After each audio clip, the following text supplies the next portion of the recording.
সাল্লাল্লাহু আলাইহি ওয়াসাল্লাম রবিউল আউয়াল মাসে দুনিয়াতে আগমন করেছেন, 12 তারিখে রাখলেন, 8 তারিখে রাখলেন, 2 তারিখে রাখলেন, এটা অবশ্যই আপনি সওয়াব পাবেন। কিন্তু রাসূল কারীম যেভাবে নিজের জন্মদিনকে উদযাপন করেছে সেভাবেই যদি আপনাকে করতে হয় তাহলে আপনাকে সোমবার দিন কি করতে হবে? প্রতি সোমবার দিন রোজা রাখতে হবে। এইগুলো প্রথম কারণ, সোমবার দিন রোজা রাখা। এরপরে রাসূল কারীম সাল্লাল্লাহু আলাইহি ওয়াসাল্লাম আরেক হাদিসের মধ্যে বলেছেন, রাসূল কারীম সপ্তাহে 2 দিন রোজা রাখতেন, সোমবার, বৃহস্পতিবার। এটা প্রসিদ্ধ হাদিস, আমরা অনেকেই জানি এবং অনেকেই রোজাটা রাখি যারা রোজার প্রতি আগ্রহ বেশি।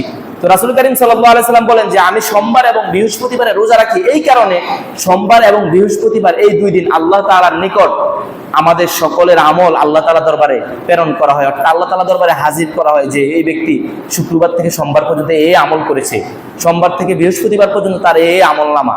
তো রাসূল কারীম সাল্লাল্লাহু আলাইহি ওয়াসাল্লাম বলতেছেন আমি সোমবার আর বৃহস্পতিবার রোজা রাখি এই উদ্দেশ্যে যাতে আল্লাহ তাআলার কাছে আমলনামা এমন অবস্থায় প্রেরণ হয় যখন আমি রোজাদার, তখন ফেরেশতা গিয়ে বলবো যে আপনার অমুক বান্দা আজকে রোজা রেখেছে এবং এই আমল করতেছে। তাহলে বিষয় পেলাম, একটা হচ্ছে রাসূল কারীম সাল্লাল্লাহু আলাইহি ওয়াসাল্লাম সোমবারে রোজা রাখতেন নিজের জন্মদিনের কারণে, আরেকটা হলো রাসূল কারীম সাল্লাল্লাহু আলাইহি ওয়াসাল্লাম সোমবারে রোজা রাখতেন, সোমবারে আল্লাহ তাআলার দরবারে আমাদের সকলের আমল কি করা হয়? দেখানো হয় যে অমুক ব্যক্তি অমুক আমল করতেছে। তাহলে কথা দীর্ঘায়িত করবো না, আমরা আবার সিরাতুন নবী নিয়ে আলোচনা করতে হবে। সিরাতুন নবী আরো বেশি গুরুত্বপূর্ণ। তাহলে আমরা যদি মিলাদুন নবী পালন করতে হয় তাহলে আমরা আলোচনা থেকে কি বুঝলাম? রাসূল কারীম সাল্লাল্লাহু আলাইহি ওয়াসাল্লাম কি করতেন? রোজা রাখতেন। তাহলে আমরা এই দিন কি করব? রোজা রাখবো। আর আপনি যদি রাসূলের আসলেই মহব্বতের লোক হন, আপনি যদি রাসূলকে মহব্বত করেন তাহলে বেশি বেশি দুরূদ পাঠ করবেন, বেশি বেশি রাসূল কারীম সাল্লাল্লাহু আলাইহি ওয়াসাল্লামের উপর দুরূদ পড়বেন। সবচেয়ে সর্বোত্তম দুরূদ হচ্ছে দুরূদ ইব্রাহিম, যেটা আমরা নামাজের মধ্যে পাঠ করি। এই দুরূদের উপর আর কোনো এর থেকে আর হাই কোয়ালিটির, এর থেকে আর সর্বোত্তম কোনো দুরূদ নেই।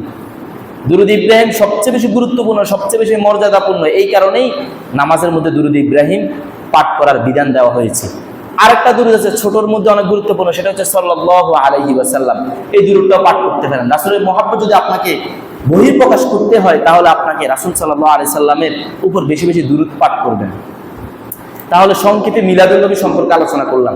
বর্তমান আমাদের সমাজে যেগুলো প্রচলিত, যেগুলো গান বাজনার মাধ্যমে ঢোল তবলা বাজিয়ে যে মিলাদুন নবী পালন করা হয়, সেটা যদি আপনি পালন করেন তাহলে আপনি রাসূলের মহব্বতের লোক তো দূরের কথা, আপনি রাসূল, আপনার উপর রাসূলের লানত করবে, আপনার উপর আল্লাহ তাআলা লানত করবে। যে রাসূল কারীম সাল্লাল্লাহু আলাইহি ওয়াসাল্লাম গান বাজনা, অবৈধ কাজ, ঢোল তবলা এগুলাকে নিষিদ্ধ করার জন্য দুনিয়াতে এসেছেন, সেই রাসূলের জন্মদিনে আপনি এগুলা করতেছেন। তাহলে এটা তো স্পষ্ট, আজহারুস শামস, সূর্যের ন্যায় স্পষ্ট যে এটা কত গর্হিত কাজ। তারপর আমরা কিছু লোক না বুঝে, না নিজের জ্ঞান বিবেক না খাটে এগুলোর সাথে জড়িত হয়ে যায়। আল্লাহ তাআলা আমাদের সকলকে এই সমস্ত গর্হিত কাজ, যে কোনো কাজ করার আগে বুঝবেন এই কাজটাকে আসলে কতটুকু শরীয়ত সম্মত, তাহলে অবশ্যই আপনি বেঁচে থাকতে পারবেন।